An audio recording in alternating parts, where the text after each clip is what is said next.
नमस्कार प्यारे विद्यार्थियों, कैसे हैं आप। एम स्टडी डिफेंस चैनल में आप सभी का स्वागत है। मैं डॉक्टर हेमलता शर्मा आपको केमिस्ट्री के बेसिक्स पढ़ाने जा रही हूँ। हमारी एक लास्ट क्लास हुई है, उसको आप पिछले जो है लिंक में देख करके आप उसे रिवाइज कर सकते हैं।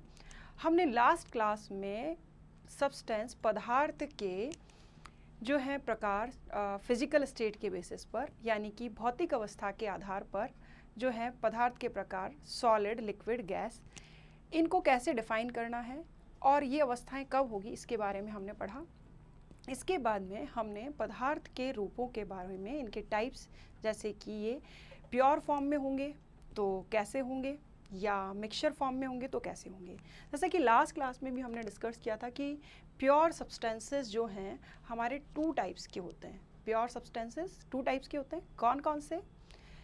एलिमेंट्स एंड कंपाउंड्स, यानी कि शुद्ध पदार्थ को अगर हम केमिस्ट्री की दृष्टि से देखें तो ये 2 प्रकार का होगा, तत्व और यौगिक।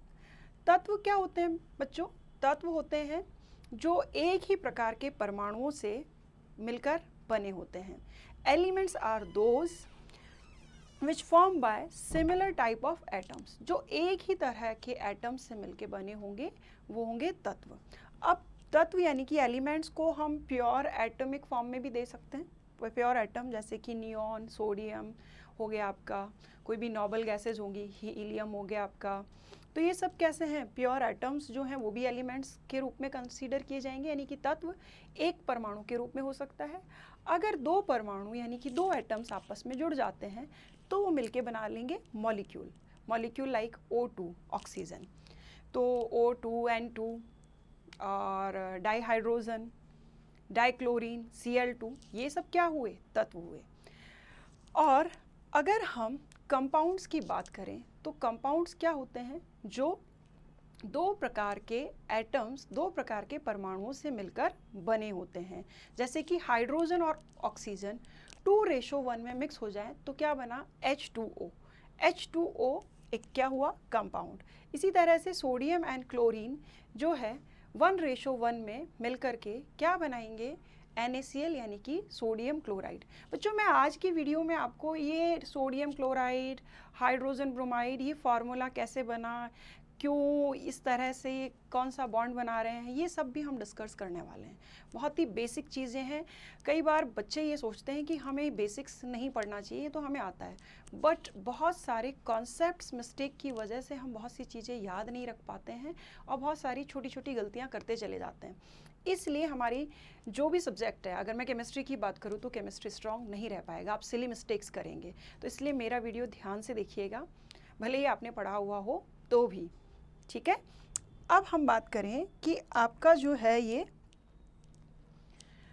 सब्सटेंसेस जो है एटम्स क्या हो सकते हैं? कोई भी प्योर मेटल हो सकती है। प्योर मेटल लाइक आपका गोल्ड हो गया, ठीक है, सिल्वर हो गया, ठीक है, प्योर मेटल एटम के रूप में हो सकती है, ठीक है। नोबल गैसेस जो भी हैं सारी एटॉमिक फॉर्म में होती हैं, जैसे कि हीलियम, नियॉन, ऑर्गन। मेटल्स के एग्जाम्पल कॉपर, मैग्नीशियम, सिल्वर, ठीक है। मॉलिक्यूलर फॉर्म में जब 2 एटम्स आपस में जुड़ जाएं, जैसे कि नाइट्रोजन के 2 एटम आपस में जुड़ जाएं तो N2, इसको बोलेंगे हम डाईनाइट्रोजन, डाईऑक्सीजन, डाईक्लोरीन, डाईब्रोमीन, ये सब जिनमें केवल एक ही टाइप के एटम्स आ रहे हैं वो आपके क्या होंगे? तत्व, यानी कि एलिमेंट्स कहलाएंगे। तो एलिमेंट्स में जो है आपका जो इलेक्ट्रॉन्स जो है, आप जो थ्योरीज जो बताते हो, बॉन्डिंग की बताते हो आप, जैसे कि केमिकल बॉन्ड बना, ऐसे इलेक्ट्रॉन्स शेयर हुए, ठीक है, तो हम इनका जो है इलेक्ट्रॉनिक अरेंजमेंट थोड़ा डिफरेंट तरह से देखेंगे, वो हम आगे की क्लासेस में डिस्कस करेंगे। फिर बात करें कंपाउंड जो हैं ये हो सकते हैं कि दोनों नॉन मेटल या एक मेटलिक सब्सटेंस हो, एक धात्विक परमाणु हो, एक अधात्विक परमाणु हो, या दोनों के दोनों नॉन मेटल्स हो सकते हैं, जैसे कि हाइड्रोजन और ऑक्सीजन जो हैं आपके H2O। हाइड्रोजन एक नॉन मेटल है, यानी अधातु है, ऑक्सीजन भी अधातु है, दोनों ने आपस में इलेक्ट्रॉन्स अपने शेयर किए, बॉन्ड बनाया, तो ये क्या बन गया? एक H2O, एक कंपाउंड बन गया। H2O वाटर, हर बच्चे को पता है। तो ये क्या है, कंपाउंड है। यहाँ पे किस तरह की बॉन्डिंग हुई, कैसे इलेक्ट्रॉन्स वगैरह शेयर हुए, ये सब कुछ हम डिस्कस करेंगे। मेटल एटम्स जो हैं, मेटल्स जो हैं आपकी, जैसे कि सोडियम, पोटेशियम, लिथियम, ये सब भी मिलकर के कंपाउंड्स बनाती है। नॉन मेटल्स जो हैं के साथ में मिलकर के बनाती है। क्यों? क्योंकि मेटल जो है, लाइक अगर हम बात करें NaCl की, सोडियम क्लोराइड, तो सोडियम ने एक इलेक्ट्रॉन दिया और बनाया सोडियम आयन। आयन क्या होता है ये भी हम इस वीडियो में देखेंगे। तो सोडियम क्लोराइड सोडियम और क्लोरीन से मिलकर बना है सोडियम क्लोराइड 1:1 में। ठीक है, तो ये फार्मूला कैसे डिज़ाइन होगा, कैसे इस फार्मूला को हमें बोलना है, क्या नाम बोलना है, ये सब कुछ भी हमें इस वीडियो में देखना है। तो हमने बात की यहाँ पर आई कंपाउंड जो है टू टाइप्स के हो सकते हैं। एक तो हो गया आपका मॉलिक्यूलर फॉर्म में, एक हो गया आयनिक फॉर्म में। यानी कि जहाँ पे आयंस ने मिलकर के जो है एक मॉलिक्यूल कह सकते हो, आयंस ने मिलकर के एक मॉलिक्यूल बनाया, जैसे NaCl। तो आयंस क्या होते हैं, एटम्स क्या होते हैं, मॉलिक्यूल्स क्या होते हैं, ये सब हम पढ़ेंगे। तो देखिए बेसिक्स आपको पता है कि एटम्स मिलकर के बनाएंगे मॉलिक्यूल। ठीक है, यानी कि n परमाणु मिल करके, n मतलब n का मतलब कितने भी, ठीक है, वो एक जैसे भी हो सकते हैं, अलग अलग भी हो सकते हैं। तो n परमाणु मिलकर के बनाते हैं अणु, यानी कि मॉलिक्यूल। मॉलिक्यूल को अभी हम क्लासीफाई कर दें तो ये कोई एलिमेंट हो सकता है, एलिमेंट अर्थात तत्व, तत्व जैसे कि N2O2 Cl2 ब्रोमीन। तत्व अभी अभी हमने बात की, एक ही जैसे परमाणुओं से, एक ही जैसे एटम से मिलकर के बने होते हैं। इसी तरह से हम बात करें यौगिक, कंपाउंड। कंपाउंड क्या हुआ आपका, कंपाउंड मिलके बनेगा दो डिफरेंट टाइप के एलिमेंट से, जैसे कि HCl। ठीक है, अब यहाँ पे ये जो HCl है, इसका बॉन्ड किस तरह का है, तो किस तरह से इसमें बॉन्डिंग हुई, तो इसको भी समझने के लिए हमें कुछ बेसिक्स जो है डिस्कस करने होंगे। बहुत बार बच्चे जो है, क्योंकि बेसिक्स अच्छे नहीं होने की वजह से बोलने में, लिखने में कई गलतियाँ करते हैं, जैसे कि कौन अणु है, कौन परमाणु है, कौन आयन है, एटम, आयन, मॉलिक्यूल्स, ये सब क्या होते हैं। तो मैंने बताया ना, एटम्स मिलकर के बनाते हैं मॉलिक्यूल। अब एटम्स अगर आयनिक फॉर्म में मिलकर के बनाएं, ठीक है, तो एटम्स पहले बनाए आयन। आयन कैसे बनाए, मान लीजिए कि ये कोई इलेक्ट्रॉन दे या ले, तो किसी न्यूट्रल एटम ने इलेक्ट्रॉन दिया या लिया तो ये बन गया आपका आयन। ठीक है, और आयन पे अगर पॉजिटिव चार्ज है तो हम इसे क्या बोलेंगे, कैट आयन, कैट आयन। अगर उस पर पॉजिटिव चार्ज है तो हम क्या पढ़ेंगे इसे, कैट आयन। ठीक है, कैट आयन का मतलब क्या हुआ, अगर पॉजिटिव चार्ज वाला आयन है तो इसे हम पढ़ेंगे कैटायन, हिंदी में बोलेंगे धन आयन। ठीक है, जैसे कि सोडियम पर पॉजिटिव चार्ज आया तो इसे हम बोलेंगे सोडियम कैटायन। क्लोरीन पर अगर नेगेटिव चार्ज आया, अगर किसी पर नेगेटिव चार्ज आता है तो हम उसे बोलेंगे एन आयन, तो क्लोरीन एन आयन। तो नेगेटिव चार्ज वाली स्पीसीज को हम बोलते हैं एन आयन, यानी कि ऋणायन। ठीक है, तो ये सब पता है, बट रिवीजन मस्ट था।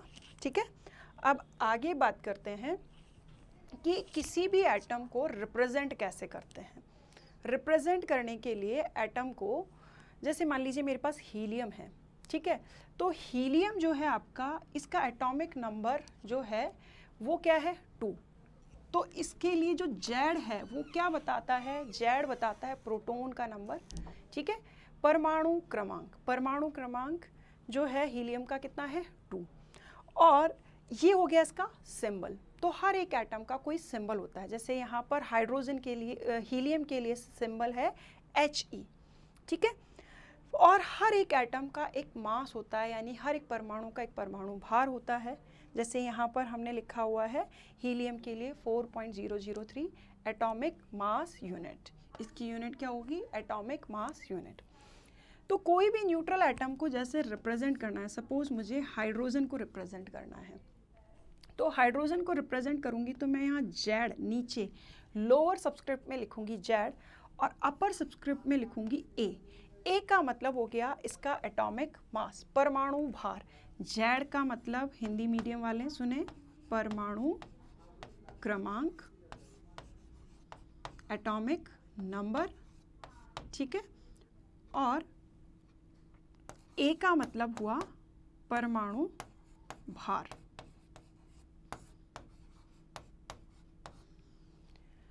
तो लोअर सबस्क्रिप्ट में ऑलवेज एटॉमिक नंबर लिखा जाएगा, अपर सबस्क्रिप्ट में ऊपर की तरफ जो है परमाणु भार लिखा जाएगा, ठीक है। मैंने यहाँ हाइड्रोजन लिखा है, हीलियम यहाँ लिखा हुआ है, ठीक है। अब हम धीरे धीरे आपको पूरे एलिमेंट्स यानी परमाणुओं के जो नेम्स हैं वो आपको याद करा देंगे। हम कुछ एक एग्जाम्पल्स यहाँ ले रहे हैं। तो परमाणुओं के नेम्स जो हैं वो लेने से पहले हमें यहाँ पर अगर हम बात करें तो आपका जो एक एटम है उसमें अगर हम बात करें हाइड्रोजन की बात करें तो हाइड्रोजन जो है उसका एटॉमिक नंबर परमाणु क्रमांक 1 है और एटॉमिक मास भी 1 है। तो कुछ एक एलिमेंट्स हैं जो बच्चे फैमिलियर हैं, hydrogen, helium, lithium, hydrogen, helium, lithium, beryllium, boron, carbon, nitrogen, oxygen, fluorine, neon, sodium. तो ये सारे एलिमेंट्स जो हैं आपको एटलीस्ट 30 तक एलिमेंट्स के नेम्स याद होने चाहिए। तो ये सारे 30 एलिमेंट्स के जो नेम्स हैं उनको याद करने की ट्रिक्स भी मैं आपको अगली क्लास में बताऊंगी। यहाँ मुझे आपको बताना है कि एटॉमिक नंबर देखिए 1 से हर एक एटम का जो एटॉमिक नंबर है वो क्या बताता है, उसमें प्रेजेंट नंबर ऑफ प्रोटॉन्स, कि इसमें एटॉमिक नंबर से हमें पता चलता है नंबर ऑफ प्रोटॉन्स। तो प्रोटॉन्स का नंबर हमें किससे पता चल रहा है, मैं यहाँ क्लियरली लिख देती हूँ, जेड से हमें पता चलता है नंबर ऑफ प्रोटॉन्स। प्रोटॉनों की संख्या जो है परमाणु क्रमांक से हमें नंबर ऑफ प्रोटॉन्स पता चलते हैं। जितने नंबर ऑफ प्रोटॉन्स होंगे उतने ही नंबर ऑफ इलेक्ट्रॉन्स भी होंगे, ठीक है। बट किसी एटम में इलेक्ट्रॉनों की संख्या कम या ज़्यादा हो सकती है, ठीक है। जैसे एक एटम से इलेक्ट्रॉन निकल जाए तो उसकी पहचान नहीं बदलेगी, या एक इलेक्ट्रॉन वो ले ले तो उसकी पहचान नहीं बदलेगी। किसी भी एटम यानी परमाणु की पहचान उसमें उपस्थित प्रोटॉनों की संख्या यानी कि प्रोटॉन्स के नंबर पे डिपेंड करती है। जैसे कि यहाँ पर मैंने बात की कार्बन है, कार्बन का एटॉमिक नंबर कितना है 6। तो इसका मतलब कार्बन हमने लिया, कार्बन के लिए जेड की वैल्यू कितनी है 6, तो इसमें प्रोटॉन्स कितने होंगे 6, इलेक्ट्रॉन्स कितने होंगे 6। बट इसमें न्यूट्रॉन कितने होंगे, इसके लिए देखिए कार्बन में यहाँ 6 लिखा जाता है, ऊपर 12 लिखा हुआ है। मैंने पहले भी बताया था लोअर सबस्क्रिप्ट में नीचे हम परमाणु क्रमांक को बता रहे हैं, अपर सबस्क्रिप्ट में हम परमाणु भार को बता रहे हैं। तो परमाणु भार A इक्वल्स टू होता है number of proton plus number of neutrons, ठीक है। तो जितने प्रोटॉन हैं और न्यूट्रॉन्स हैं उनका नंबर जोड़ दें तो हमें एटम का क्या पता चल जाएगा, एटॉमिक मास यानी परमाणु भार पता चल जाएगा। जैसे कि यहाँ पर ये 12 है, ये प्रोटॉन्स का नंबर 6 है, तो न्यूट्रॉन्स कितने होंगे इसमें 6। तो एक ट्रिक ध्यान में रखनी है बच्चों, हमें रटना नहीं है, एटॉमिक नंबर्स इजीली याद हो जाते हैं, सिंबल्स इजीली याद हो जाते हैं, बट एटॉमिक मास जो है वो याद करना थोड़ा सा बच्चे याद नहीं कर पाते हैं। तो ध्यान में रखें कि हाइड्रोजन के अलावा, हाइड्रोजन के बाद आता है हीलियम, देन आया लिथियम, बेरिलियम, मैं सीक्वेंस में बात कर रही हूँ। 5 नंबर पे बोरोन है, 6 नंबर आपका कार्बन हो गया, 7 नंबर नाइट्रोजन हो गया, 8 नंबर ऑक्सीजन हो गया, 9 नंबर फ्लोरीन हो गया, 10 नंबर नियॉन हो गया। तो हाइड्रोजन से लेकर के आप बात करो हाइड्रोजन के बाद में helium, lithium, beryllium, boron, carbon, यानी कि 2 to 10 नंबर वाले जितने भी होंगे उनका अगर आप एटॉमिक वेट और एटॉमिक मास यानी परमाणु क्रमांक और परमाणु भार को आप कंपेयर करोगे तो क्या होगा, जस्ट डबल होता है। जैसे ये 2 है तो ये 4 होगा, यानी कि एटॉमिक नंबर का जस्ट डबल होगा एटॉमिक वेट। ठीक है, जैसे कि यहाँ कार्बन में कितना है, एटॉमिक नंबर है 6 और एटॉमिक वेट है यानी परमाणु क्रमांक जो है 6 है और परमाणु भार कितना है 12। ठीक है, तो इसका मतलब इसमें 6 ही प्रोटॉन हैं, 6 ही इलेक्ट्रॉन्स हैं और 6 ही न्यूट्रॉन्स हैं। तो कहने का तात्पर्य ये हुआ कि हीलियम से लेकर के नियॉन तक में सब में number of proton, neutron, electrons की संख्या समान होती है। अगर ये समान होंगे तो क्या होगा, इनका एटॉमिक नंबर का जस्ट डबल होगा एटॉमिक मास। जैसे कि मैं फ्लोरीन की बात करती हूँ तो फ्लोरीन जो है इसका नंबर 9 है, तो इसका एटॉमिक वेट कितना होगा 18। नियॉन का नंबर 10 है तो इसका वेट कितना होगा, जस्ट डबल कर लो 20 होगा। ठीक है, बट आगे जब हम बात करते हैं सोडियम, मैग्नीशियम से लेकर के आगे वाले 20 तक एलिमेंट्स की, तो ध्यान रहे सोडियम क्या नंबर है, ऑड नंबर है 11 एक ऑड डिजिट है। तो जहाँ पर भी ऑड डिजिट्स हैं उनके लिए क्या करना है, एटॉमिक नंबर का जस्ट डबल करके उसमें 1 या 1 से थोड़ा ज़्यादा ऐड करना है। तो जैसे सोडियम का 11 है, 11 इंटू 2 कितना हुआ 22, 22 में +1 किया तो अप्रॉक्सीमेट 23 इसका एटॉमिक वेट होगा। बट जो ऑड इवन नंबर वाले हैं, मैग्नीशियम क्या नंबर है 12 क्या है, एक इवन नंबर है। और इवन नंबर वालों के लिए अगर आपको एटॉमिक वेट बताना है तो क्या करना होगा, जैसे ये 12 है तो 12 का जस्ट डबल कितना हुआ 24, तो इसका कितना है वेट, एटॉमिक वेट कितना है 24। ठीक है, तो अगर इवन नंबर वाली कोई डिजिट आती है, इवन नंबर वाला कोई एटम आता है तो हमें उसका एटॉमिक मास जस्ट डबल करना होगा। अगर ऑड नंबर वाला है तो डबल में कुछ थोड़ा सा ऐड करना रहेगा। बट ये सीक्वेंस जो है ये लगभग 20 एटम्स तक ही, 20 नंबर तक एटॉमिक नंबर वाले एलिमेंट्स के लिए ही लागू होगा। ठीक है, तो अगर हमें एटॉमिक मास आता है, एटॉमिक मास आना बहुत ज़रूरी है, एटॉमिक मास कैलकुलेट करना आता है, तो हम उससे बने मॉलिक्यूल्स का हम मॉलिक्यूलर वेट डिटरमाइन कर सकते हैं। जैसे कि H2O, हाइड्रोजन का नंबर कितना है 1। ठीक है, और इसका एटॉमिक मास भी क्या है 1। और यहाँ हाइड्रोजन के कितने एटम्स हैं 2, तो 2 इंटू 1 प्लस हमने यहाँ लिया 2 इंटू 1 प्लस, सॉरी मैं यहाँ लिख देती हूँ 2 इंटू 1 प्लस ऑक्सीजन का होता है 16, तो टोटल जो H2O का मॉलिक्यूलर वेट हो गया 18 हो गया। ठीक है, तो इस तरह से अगर मैं CH4 मेथेन की बात करती हूँ तो इसमें कार्बन है और 4 हाइड्रोजन एटम है। एक हाइड्रोजन एटम का जो है एटॉमिक मास वो होता है 1 और कार्बन का है 12, तो 12 + 4 टोटल कितना हुआ 16। तो एटॉमिक मास पता होना बहुत ज़रूरी है। एटॉमिक मास पता होगा तो आप उससे बने किसी मॉलिक्यूल का मॉलिक्यूलर वेट यानी कि अणुभार ज्ञात कर सकते हैं। अब इसके बाद में हम नेक्स्ट डिस्कस करते हैं, हमारा नेक्स्ट टॉपिक है आइसोटॉप्स। आइसोटॉप्स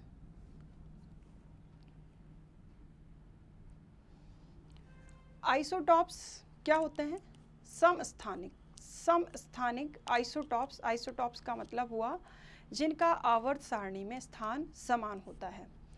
आवर्त सारणी में स्थान समान होता है वो कब होगा, आवर्त सारणी क्या होती है ये भी डिस्कस करेंगे हम। पहले आइसोटॉप के बारे में बात करते हैं।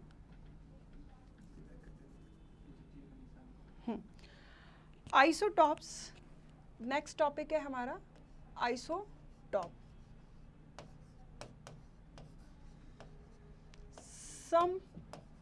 समस्थानिक, इस पर बहुत बार क्वेश्चंस पूछे जाते हैं। बहुत ही आसान सा टॉपिक है समस्थानिक। ठीक है, जिनका स्थान समान हो, कहाँ पर समान हो, आवर्त सारणी में यानी पीरियोडिक टेबल में। पीरियोडिक टेबल वो भी पढ़ेंगे, उससे पहले हम बात करें समस्थानिक, समस्थानिकों को भाई जुड़वा भाई बहन मानिए। जो जुड़वा भाई बहन होते हैं ना, उनकी शक्ल कैसी होती है, मोस्टली जो ट्विंस जो होते हैं उनके फेसेस शक्ल एक जैसी होती है ना, ठीक है। तो एक जैसी शक्ल वाले एक जैसे दिख रहे हैं, तो आइसोटॉप भी एक जैसी शक्ल वाले ही मानिए। जैसे कि मैं बात करूं हाइड्रोजन की, हाइड्रोजन के 3 समस्थानिक है, ठीक है। मैं सरल रूप में, आप बोलोगे 3 बार HH क्यों लिखा, H फॉर हाइड्रोजन का सिंबल है ये, ठीक है। ये इसका एटॉमिक नंबर भी 1 है, इसका एटॉमिक नंबर भी 1 है, इसका एटॉमिक नंबर भी 1 है, तीनों के परमाणु क्रमांक 1 1 है। बट अगर मैं इन तीनों के परमाणु भार यानी एटॉमिक वेट देखती हूँ, तो इसके लिए 1 है, इसके लिए 2 है, इसके लिए 3 है, ठीक है। तो हाइड्रोजन का जो ये देखें तो हम 3 क्या हो गए समस्थानिक, इनके नाम वैसे तो हम इनको मिलाकर हाइड्रोजन ही बोल रहे हैं, बट इसका नेम क्या हो गया, protium, deuterium, tritium, protium, deuterium, tritium, ठीक है। इन तीनों में आपने एक बात नोट की कि इन तीनों के लिए Z की वैल्यू 1 1 1 है, तीनों का परमाणु क्रमांक समान है। तो क्या डेफिनेशन बनी, जिनके परमाणु क्रमांक समान होते हैं परंतु परमाणु भार भिन्न भिन्न होते हैं, वे स्पीसीज क्या कहलाते हैं, समस्थानिक। यानी कि वो स्पीसीज जिनके एटॉमिक नंबर्स तो समान इक्वल हैं but atomic mass different different हो, तो वो क्या कहलाएंगे, आइसोटॉप्स। अब जिनके लिए Z की वैल्यू मैंने अभी लास्ट में अभी थोड़ी देर पहले डिस्कस किया था, परमाणु क्रमांक अगर जो है वो क्या बताता है, नंबर ऑफ प्रोटॉन्स को, तो Z की वैल्यू जो होगी वही प्रोटॉन्स की वैल्यू होगी। तो तीनों में प्रोटॉन्स का नंबर समान है, ठीक है। वही वैल्यू होगी इलेक्ट्रॉन्स की, इलेक्ट्रॉन्स भी तीनों में समान है, बट डिफरेंट क्या है, डिफरेंट इन दोनों के बीच का डिफरेंस, यानी कि एटॉमिक वेट और एटॉमिक मास के बीच का डिफरेंस होता है नंबर ऑफ न्यूट्रॉन्स, ठीक है। क्यों, क्योंकि मैंने बोला ना अभी A इक्वल्स टू क्या हो गया, number of neutrons plus number of protons, ठीक है। तो अगर मैं इसकी बात करूं तो इसमें प्रोटियम में कितने न्यूट्रॉन्स होंगे, 0, एक भी नहीं, 1 - 1 0। ड्यूटेरियम में कितना होगा, 1, ट्राइटियम में कितना होगा, 2, ठीक है। अभी मैंने 2 मिनट पहले आपको बोला ये जुड़वा भाई हैं, या बहनें कह दो, हाइड्रोजन हैं तो बहनें कह दो, ये सब ट्विंस हैं, इनकी शक्ल एक जैसी है, यानी इनका व्यवहार एक जैसा होगा। कौन सा व्यवहार, केमिकल प्रॉपर्टीज इनकी एक जैसी होगी, ठीक है। अगर किसी के जुड़वा भाई बहन हैं, दोनों एक जैसी शक्ल के हैं, तो एक को एग्जाम देने की जगह दूसरे को भेज दिया जाए, क्या पता चलेगा, ठीक है। तो फेस से आइडेंटिटी होती है, तो किसी व्यक्ति की आइडेंटिटी उसके फेस से है, तो किसी भी एटम की आइडेंटिटी किससे होती है, एटम की आइडेंटिटी होती है उसके नंबर ऑफ प्रोटॉन से, इलेक्ट्रॉन से नहीं होती है। किससे होती है, न्यूट्रॉन से भी नहीं होती है, लेकिन हम उसके नंबर ऑफ प्रोटॉन देख के उसकी पहचान करते हैं। यानी कि जिसमें 6 प्रोटॉन है वो कार्बन होगा, जिसमें 7 प्रोटॉन है वो नाइट्रोजन होगा, जिसमें 8 प्रोटॉन है वो ऑक्सीजन होगा। बट 8 की जगह 9 इलेक्ट्रॉन हो जाए तो ज़रूरी नहीं है वो फ्लोरीन होगा, वो ऑक्सीजन भी हो सकता है। हमें ऑलवेज किसी भी एटम की आइडेंटिटी, किसी भी परमाणु की पहचान करनी है तो उसके लिए हमें देखना है नंबर ऑफ प्रोटॉन्स, Z की वैल्यू, ठीक है। तो न्यूट्रॉन्स जो हैं उनका नंबर अलग अलग हो सकता है। अगर न्यूट्रॉन्स का नंबर अलग अलग है, एक ये तीनों में देखिए number of neutrons different different थे, तो नंबर ऑफ न्यूट्रॉन्स डिफरेंट होने की वजह से ये क्या कहलाएंगे आपस में, इनका रिश्ता क्या कहलाएगा, समस्थानिक, आइसोटॉप्स। आइसोटॉप्स क्या होते हैं, जिनके लिए एटॉमिक नंबर्स सिमिलर होते हैं बट एटॉमिक वेट डिफरेंट होते हैं, या यूँ कह दो नंबर ऑफ प्रोटॉन्स जिनके सिमिलर होते हैं बट नंबर ऑफ न्यूट्रॉन्स क्या होते हैं, डिफरेंट। चलिए हम इसके और एग्जाम्पल्स ले लेते हैं। ये तो हमने एग्जाम्पल डिस्कस किया हाइड्रोजन को लेकर के, अब हम बात करते हैं कोई दूसरा एग्जाम्पल लेते हैं। हम बात करते हैं कार्बन के आइसोटॉप्स के। कार्बन C6, ठीक है, C12, तो carbon 12, C6 carbon 13, C6 carbon 14, ठीक है। कार्बन 12 बहुत ज़्यादा क्वांटिटी में मिलने वाला जो है कार्बन है, मतलब मैक्सिमम क्वांटिटी जो कार्बन की मिलेगी वो आपको कार्बन 12 वाली मिलेगी। कार्बन 13 जो है कम अवेलेबल है बट यूज़फुल है। कार्बन 14 जो है कार्बन डेटिंग इसके लिए यूज़ में किया जाता है। ठीक है, कार्बन के बारे में हम बात करें तो यहाँ 3 आइसोटॉप्स हमने कार्बन के लिए, इनको बोलेंगे क्या, कार्बन 12, कार्बन 13, कार्बन 14। ठीक है, बस हाइड्रोजन के केस में ही नेम याद रखना था, प्रोटियम, ड्यूटेरियम, ट्राइटियम। बाकी आप इनको इनके एटॉमिक वेट के अकॉर्डिंग भी नेम दे सकते हो। तो कार्बन 12, कार्बन 13, कार्बन 14, इन सब में जेड की वैल्यू 666, प्रोटॉन की वैल्यू 666 एंड इलेक्ट्रॉन वैल्यू भी सिमिलर होगी, बट ए की वैल्यू डिफरेंट है, 12, 13, 14, और न्यूट्रॉन वैल्यू भी डिफरेंट है। वो कितनी है न्यूट्रॉन की वैल्यू, इसके लिए 6 है, इसके लिए 7, इसके लिए 8। इसी तरह से और भी हम एग्जाम्पल्स ले सकते हैं, जैसे कि सोडियम 22, सोडियम 24, ठीक है, कॉपर, क्लोरीन, काफ़ी सारे एलिमेंट्स के समस्थानिक होते हैं। अच्छा, आइसोटॉप्स जो हैं, अलग अलग आइसोटॉप्स के अलग अलग यूज़ होते हैं। ठीक है, जैसे कि कार्बन 6 काफ़ी मात्रा में मिलता है, बट कार्बन 14 की भी अपनी अहमियत है। ठीक है, तो इसी तरह से हमें यहाँ पर एग्ज़ाम में क्वेश्चन पूछ लिए जाएं कि इसका आइसोटॉप क्या होगा, इसमें नंबर ऑफ इलेक्ट्रॉन्स क्या होंगे, इस तरह के बेसिक क्वेश्चंस यहाँ पर निकल के आते हैं।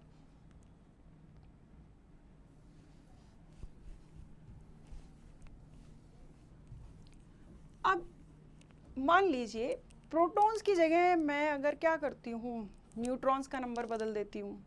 ठीक है, एक ही स्पीसी है, एक जैसी स्पीसी है जिसमें नंबर ऑफ न्यूट्रॉन्स बदल दिए जाएं या वेट बदल दिया जाए, तो फिर क्या हो जाएगा। तो बात एक हमेशा ध्यान रखना, प्रोटॉन का नंबर बदल दोगे तो आइडेंटिटी बदल जाएगी, चाहे कुछ भी बदलो। लेकिन अगर प्रोटॉन का नंबर बदला, अगर मेरा फेस बदल दिया जाए तो मैं कोई और व्यक्ति हो जाऊँगी।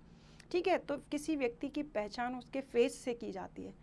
व्यक्ति मोटा या पतला हो जाए तो भी आप उससे कहोगे नहीं ये यही है, लेकिन उसके फेस को देख करके हम उसकी पहचान करते हैं। तो हमें किसी एटम की पहचान, परमाणु की पहचान किससे करनी है, उसके नंबर ऑफ प्रोटॉन से करनी है। ठीक है, तो इसी तरह से हमारे पास में बात करें हम आइसोबार, आइसोबार्स जो होते हैं वो क्या होते हैं, आइसोबार्स जो हैं आपके समभारिक, हिंदी में क्या बोलेंगे, समभारिक, जिनमें भार समान होता है।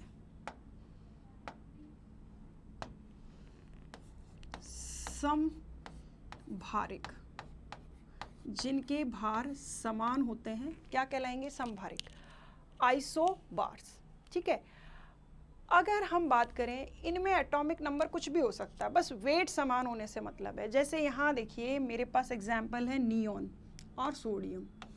नियोन क्या है, नियोन का नंबर अगर हम देखें, नियोन का नंबर है 10, इसका एटॉमिक वेट जो है ये 22 है, और सोडियम जो है इसका नंबर 11 है और वेट भी 22 है। ठीक है, तो यहाँ इन दोनों के एटॉमिक वेट सिमिलर हैं, एटॉमिक वेट सिमिलर है, बट दोनों में नंबर ऑफ एटम, जेड की वैल्यू डिफरेंट है। तो देखिए ये तो कहलाएगा नियोन, ये कहलाएगा सोडियम। फैमिलियर बनना पड़ेगा पहले, केमिस्ट्री पढ़ने से पहले इन सारे एटम्स से, इनके नेम से, क्या नेम है, कौन किसका क्या लगता है, समभारिक लगता है, आइसोबार लगता है, आइसोटॉप लगता है, सबके रिश्ते पता होना चाहिए। तो नियोन और सोडियम में क्या रिश्ता है, ये दोनों आपस में समभारिक आइसोबार्स हैं। आइसोबार देखने के लिए आपको चेक करना है केवल एटम्स जो हैं इनका वेट अगर आपस में सिमिलर हैं तो ये क्या होंगे, आइसोबार्स कहलाएंगे। ठीक है, अब मान लीजिए मैं इसमें कुछ और बदल देती हूँ, जैसे कि मैंने न्यूट्रॉन्स बदल दिए, नंबर ऑफ न्यूट्रॉन्स बदल दिए। मेरे पास यहाँ दो कोई भी एटम्स हैं, दोनों में न्यूट्रॉन सिमिलर हैं, बाकी और चीज़ें डिफरेंट हैं। न्यूट्रॉन सिमिलर हो बट क्या हो, अदर चीज़ें क्या हो, डिफरेंट हो। ठीक है, तो उनको हम क्या कहेंगे, आइसोटोन्स। आइसोटोन्स क्या होते हैं, जिनमें नंबर ऑफ न्यूट्रॉन्स तो सिमिलर हो but atomic number, atomic weight, सब कुछ डिफरेंट हो सकता है, सिमिलर भी हो, बट मेन क्या चीज़ सिमिलर होनी चाहिए? Number of neutrons. ठीक है, जैसे कि हम यहाँ एग्जाम्पल ले लें कार्बन एंड नाइट्रोजन। नाइट्रोजन 14, ये इन दोनों का डिफरेंस कितने का है? 7 का। तो यहाँ पर नंबर ऑफ न्यूट्रॉन्स कितने हैं? 7। अब मैं कार्बन इसकी बात करती हूँ, कार्बन 13 वाली बात करती हूँ।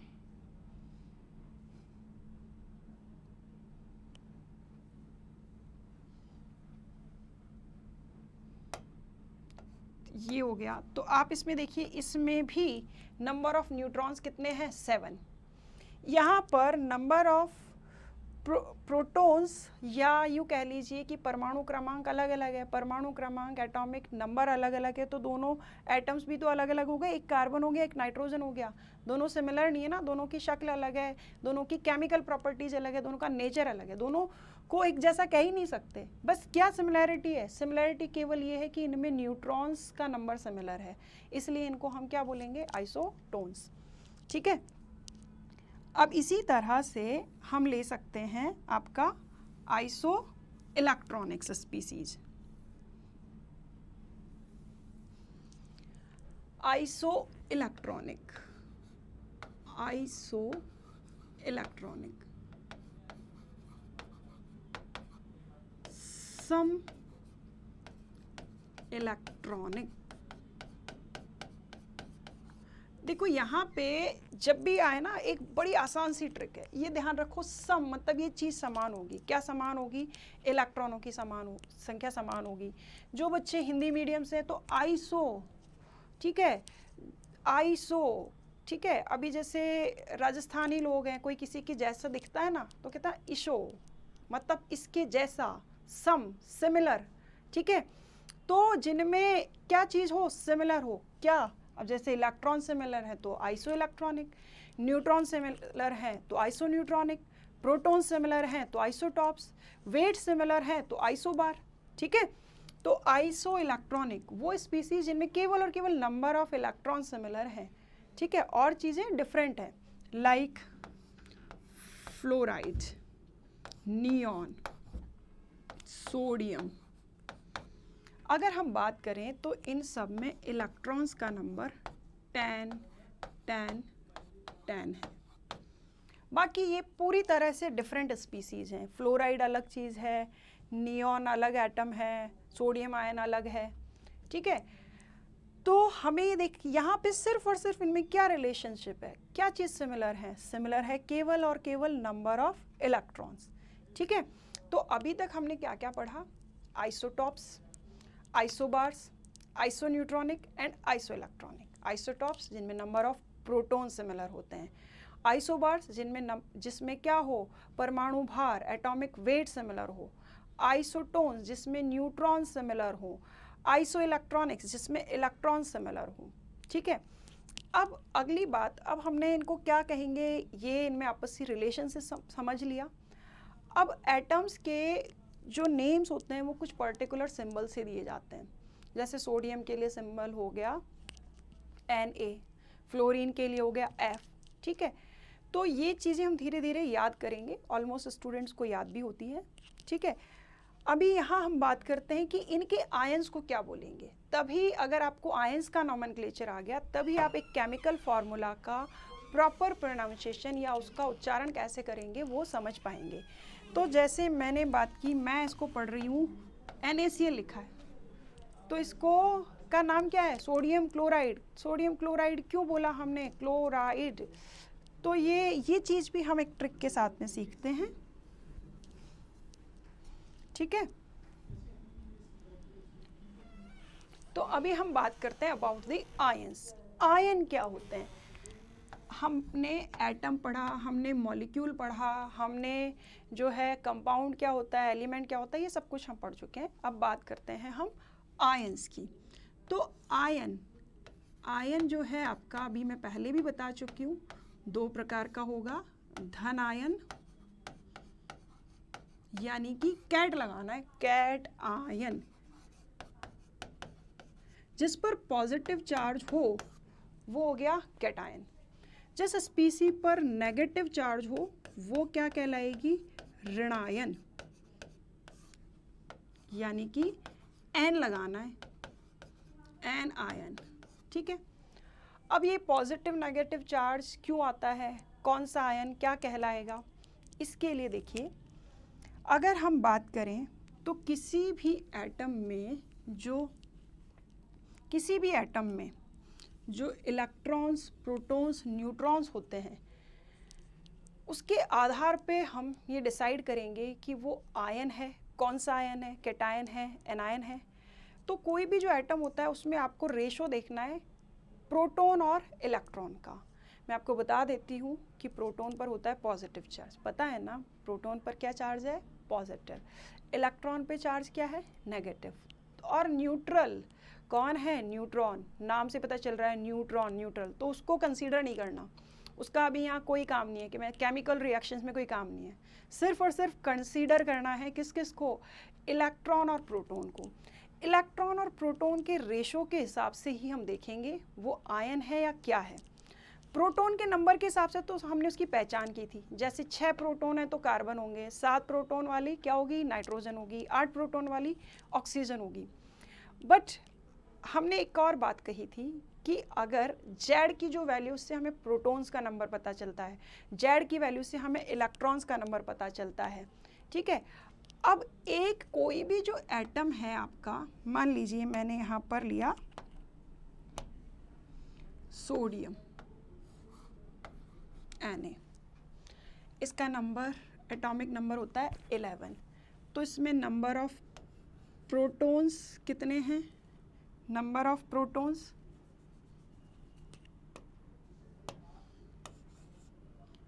और इलेक्ट्रॉन्स और जेड की वैल्यू। तो सबसे पहले जेड की वैल्यू देखी हमने 11, प्रोटॉन्स भी 11, इलेक्ट्रॉन्स भी 11। प्रोटॉन पर पॉजिटिव चार्ज होता है, पॉजिटिव चार्ज लगाया, इलेक्ट्रॉन पर नेगेटिव चार्ज होता है, नेगेटिव चार्ज लगा दिया। ठीक है, तो पॉजिटिव और नेगेटिव ने एक दूसरे को क्या कर दिया, बैलेंस, जीरो। तो ये परमाणु, ये एटम जो होगा अभी कैसी स्थिति में है, उदासीन, उदासीन, न्यूट्रल है भाई, अभी ये न्यूट्रल है। ठीक है, तो न्यूट्रल एटम में इलेक्ट्रॉन और प्रोटॉन्स का नंबर ऑलवेज क्या होता है, इक्वल होता है। क्यों होता है, क्योंकि चार्ज जो है एक दूसरे को बैलेंस कर दे, तो ही एटम न्यूट्रल और बैलेंस्ड रह पाता है। ठीक है, अब इस सोडियम में से मैंने क्या किया, एक इलेक्ट्रॉन निकाल दिया, एक इलेक्ट्रॉन को मैंने यहाँ से हटा दिया। ठीक है, तो ये बन गया सोडियम आयन, क्या बना, सोडियम आयन। इस पे मैंने लगा दिया पॉजिटिव चार्ज, तो एक इलेक्ट्रॉन चला गया, पॉजिटिव चार्ज क्यों लगाया, नेगेटिव क्यों नहीं लगाया। देखिए अभी भी इसके प्रोटॉन्स कितने हैं, प्रोटॉन्स तो हैं 11, तो चार्ज क्या हो गया, 11 पॉजिटिव। इलेक्ट्रॉन्स क्या है, इलेक्ट्रॉन्स कितने रह गए, 10 रह गए ना, 11 में से एक चला गया, तो इलेक्ट्रॉन्स कितने रह गए, 10, तो नेगेटिव चार्ज कितना रह गया, 10, तो बैलेंस क्या बचा, +1। अगर हम जैसे मैग्नीशियम लेते और इसमें से 2 इलेक्ट्रॉन्स निकाल देते, 2 इलेक्ट्रॉन्स निकाल देते, तो ये Mg2+ आयन मैग्नीशियम कैटायन या मैग्नीशियम धनायन कहलाता। ठीक है, तो इलेक्ट्रॉन निकलने पर ऑलवेज पॉजिटिव चार्ज आना है। क्यों आना है, क्योंकि प्रोटॉन्स का नंबर ज़्यादा हो जाता है, इलेक्ट्रॉन्स का नंबर कम रह जाता है।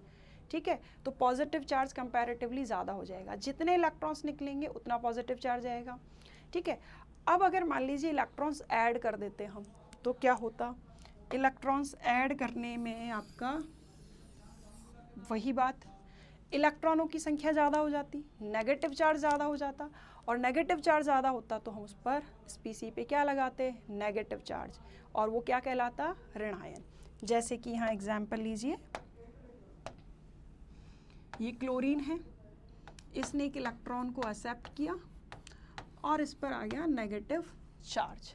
ठीक है, अभी इसमें प्रोटॉन्स कितने हैं, पॉजिटिव चार्ज 17, नेगेटिव चार्ज है कितना, 17 चार्ज है, ओवरऑल चार्ज इस क्लोरीन पर कितना है, 0। अगर मैं बात करूं क्लोराइड की, तो पॉजिटिव चार्ज 17 है बट नेगेटिव चार्ज 17 की जगह क्या हो गया अब 18, तो चार्ज कितना आएगा इस पर -1। तो जितने इलेक्ट्रॉन्स एक्सेप्ट किए जाते हैं उतना नेगेटिव चार्ज आ जाता है। यहाँ देखिए, इसने एक इलेक्ट्रॉन एक्सेप्ट किया तो क्लोरीन पर एक नेगेटिव चार्ज लगा दिया। इसे हम क्या पढ़ेंगे, क्लोराइड। ध्यान रखना, अगर कोई भी आयन, ठीक है, कैटायन है, एनायन है, अब इनका नॉमेनक्लेचर करना है, नाम बताना है इनका, तो जिस एटम पर नेगेटिव चार्ज हो तो उसके पीछे हम क्या जोड़ देते हैं नाम में, आइड। जैसे क्लोरीन पे नेगेटिव चार्ज आया, क्लोराइड। ब्रोमीन पे नेगेटिव चार्ज आया, ब्रोमाइड। फॉस्फोरस पे नेगेटिव चार्ज आया, फॉस्फाइड। ठीक है, फ्लोरीन पे नेगेटिव चार्ज आया, फ्लोराइड। क्लोरीन पर नेगेटिव चार्ज आया, chloride. Bromine, bromide. Iodine, iodide. Oxygen, oxide. ठीक है, नाइट्रोजन, नाइट्राइड। Phosphorus, phosphide. तो नेगेटिव चार्ज अगर किसी सिंगल एटम पर आता है तो हम उसके नेम में पीछे क्या जोड़ देते हैं, आइड। देखिए सभी में लास्ट में आइड, आइड, आइड, आइड, आइड, आइड। ठीक है, अब जिन पे पॉजिटिव चार्ज होता है उनके पीछे या तो कुछ नहीं जोड़ते या ईएम जोड़ देते हैं। तो पहले यहाँ एक बात करें हम, जैसे हाइड्रोजन क्लोराइड, क्योंकि इस पर पॉजिटिव चार्ज होता है, इस पर नेगेटिव चार्ज होता है, तो इसको हम बोलेंगे क्लोराइड, इसको बोलेंगे हाइड्रोजन। तो हाइड्रोजन का नेम पॉजिटिव चार्ज लगने से पहले भी हाइड्रोजन था, पॉजिटिव चार्ज लगने के बाद भी हाइड्रोजन है। तो यहाँ जो है इसमें हमने कोई सफिक्स नहीं लगाया है, मतलब ऐसे ही रहने दिया है। हाइड्रोजन और क्लोरीन के पीछे जोड़ दिया क्लोराइड। अगर ब्रोमीन होता तो हाइड्रोजन ब्रोमाइड, हाइड्रोजन आयोडाइड।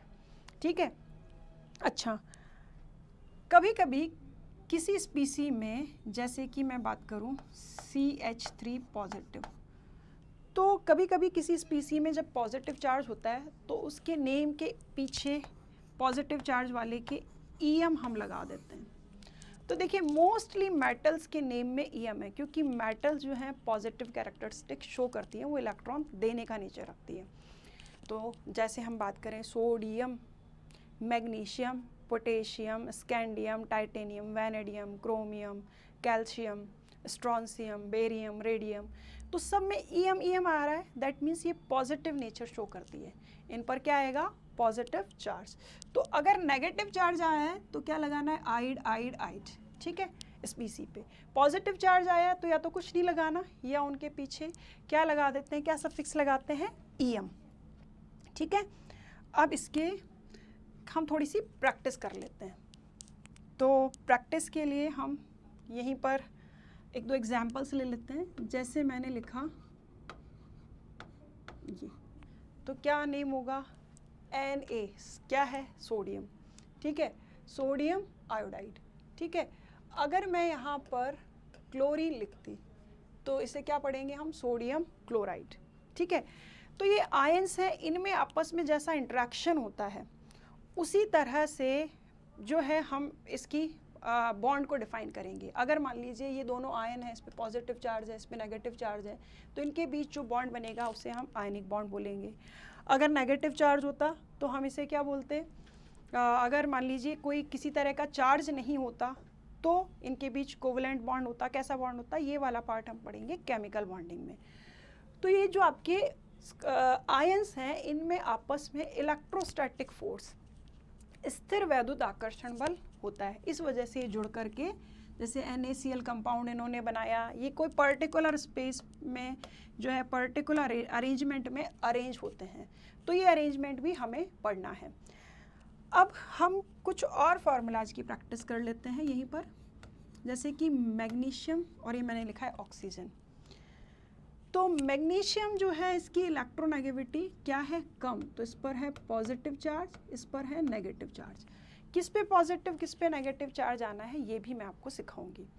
ठीक है, मैग्नीशियम एक मेटल है और इसकी इलेक्ट्रोनेगेटिविटी क्या है, कम है। यानी कि विद्युत ऋणता जिनकी कम होती है उन पर आता है पॉजिटिव चार्ज, वो इलेक्ट्रॉन्स क्या करते हैं, दे देते हैं। जिनकी विद्युत ऋणता ज़्यादा होती है, इलेक्ट्रोनेगेटिविटी ज़्यादा होती है, उन पर आता है नेगेटिव चार्ज। देखिए समझिए, ये दो इलेक्ट्रॉन्स हैं बीच में, जिस एटम ने इलेक्ट्रॉन्स को अपनी ओर खींचा, ठीक है, वो क्या हुआ, मोर इलेक्ट्रोनेगेटिव। तो जो इलेक्ट्रॉन पेयर्स को अपनी ओर खींच सकता है वो क्या होता है, मोर इलेक्ट्रोनेगेटिव। यानी कि इलेक्ट्रोनेगेटिविटी इलेक्ट्रॉन्स को अपनी ओर अट्रैक्ट करने की पावर होती है। तो जिसकी इलेक्ट्रोनेगेटिविटी ज़्यादा होगी ना, उस पर तो आता है ऑलवेज नेगेटिव चार्ज, और जिसकी इलेक्ट्रोनेगेटिविटी कम होती है उस पर आता है पॉजिटिव चार्ज। किसकी इलेक्ट्रोनेगेटिविटी कम ज़्यादा होगी, इसके लिए मैं आपको थोड़ा सा एक ट्रिक और बता देती हूँ। यहाँ पर आपको ध्यान में रखना है, जैसे मोस्टली जो एलिमेंट्स, मोस्टली जो कंपाउंड्स हैं वो हमारे कुछ, यहाँ मैं आपको एग्जांपल्स दे रही हूँ, इन एलिमेंट्स से मिलकर बने होते हैं। तो मैंने यहाँ एक रफली मैंने लिख दिया, लिथियम के बाद आता है beryllium, then boron, carbon, nitrogen, oxygen and fluorine. ठीक है, तो फ्लोरीन की इलेक्ट्रोनेगेटिविटी याद में रखें, हम बात कर रहे हैं इलेक्ट्रोनेगेटिविटी यानी विद्युत ऋणता के बारे में। फ्लोरीन की इलेक्ट्रोनेगेटिविटी 4.0 है। अब पीछे आते जाना है और 0.5 कम करते जाना है। तो ऑक्सीजन की हो गई 3.5, नाइट्रोजन हो गया 3.0, कार्बन हो गया 2.5, बोरोन हो गया 2.0, बेरिलियम हो गया 1.5, लिथियम हो गया 1.0। ठीक है, अब देखिए, अब आपको फार्मूलाज का नॉमेनक्लेचर भी आ जाएगा। एक और हम इसके नीचे वाले जो है पीरियड उसको भी याद कर लेते हैं। यहाँ है sodium, magnesium, aluminium, silicon, phosphorus, sulphur and chlorine. तो टॉप टू बॉटम आने पर इलेक्ट्रोनेगेटिविटी डिक्रीज होती है। तो इसकी 1.0 है तो इसको हमने 0.9 ले लिया। ठीक है, आगे हम बढ़े, इन दोनों में 0.5 का डिफरेंस था, यहाँ पे हम 0.3 का डिफरेंस ले लेते हैं। 1.2, 1.5, 1.8, 2.1, 2.4, 2.7। ठीक है, अब मैं इस क्लोरीन और सोडियम से मिलकर के कोई मॉलिक्यूल बना रही हूँ। मैंने बनाया NaCl। इलेक्ट्रोनेगेटिविटी ज़्यादा किसकी है, क्लोरीन की 2.7, सोडियम की कम है, तो इस पर लगाओ पॉजिटिव, इस पर लगाओ नेगेटिव। अगर मैं एल्युमिनियम और ऑक्सीजन को मिला करके कोई कंपाउंड बनाऊंगी, तो एल्युमिनियम की 1.5 है, ऑक्सीजन 3.5, तो इस पर पॉजिटिव चार्ज आना है, इस पर नेगेटिव चार्ज आना है। ठीक है, तो ये क्या कहलाएगा, एल्युमिनियम ऑक्साइड। ठीक है, इसी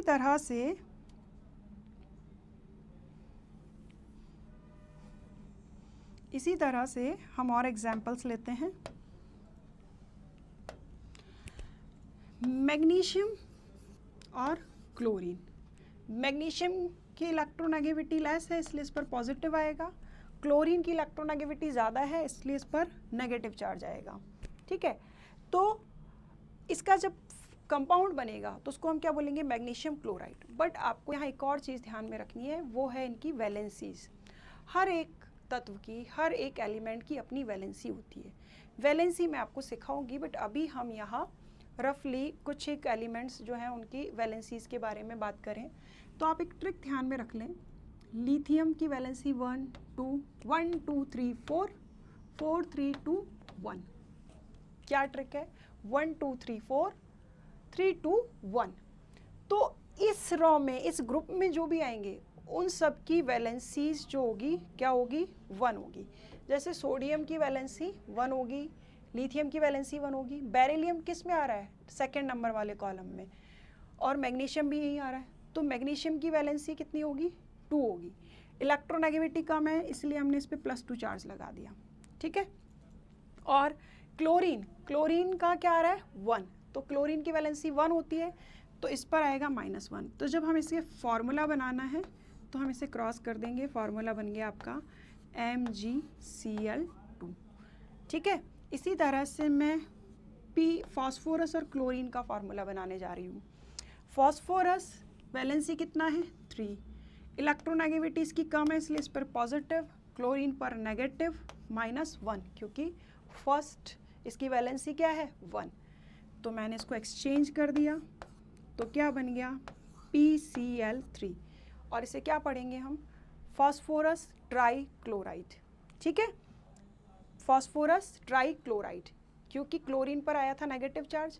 ठीक है, फास्फोरस की वैलेंसी थी 3, तो फास्फोरस ने 3 क्लोरीन से मिलके क्या बनाया, फास्फोरस क्लोराइड। तो इसी तरह से हम जो है बहुत सारे फार्मूलाज की प्रैक्टिस करेंगे, और अब हम धीरे धीरे अपने सब्जेक्ट की स्पीड को बढ़ाएंगे। तो कल मैं आपको बहुत सारे केमिकल फार्मूलाज की प्रैक्टिस कराने वाली हूँ। बने रहिए। मेरे चैनल एम स्टडी चैनल को आप लाइक, सब्सक्राइब और शेयर ज़रूर से करें।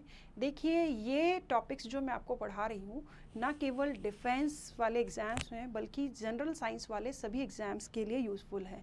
कोई आपके फ्रेंड्स या आपके छोटे भाई बहन जो 9th-10th स्टैंडर्ड में हैं, एनडीए के लिए प्रिपरेशन करना चाहते हैं, वो यहीं से पढ़ना स्टार्ट कर दें। और इसी तरह से जो अदर कंपटीशन एग्ज़ाम्स की तैयारी कर रहे हैं उनके लिए भी ये यूज़फुल लेक्चर हैं। तो प्लीज़ विद्या को बांटते रहिए, लाइक, शेयर, सब्सक्राइब करते रहिए। धन्यवाद।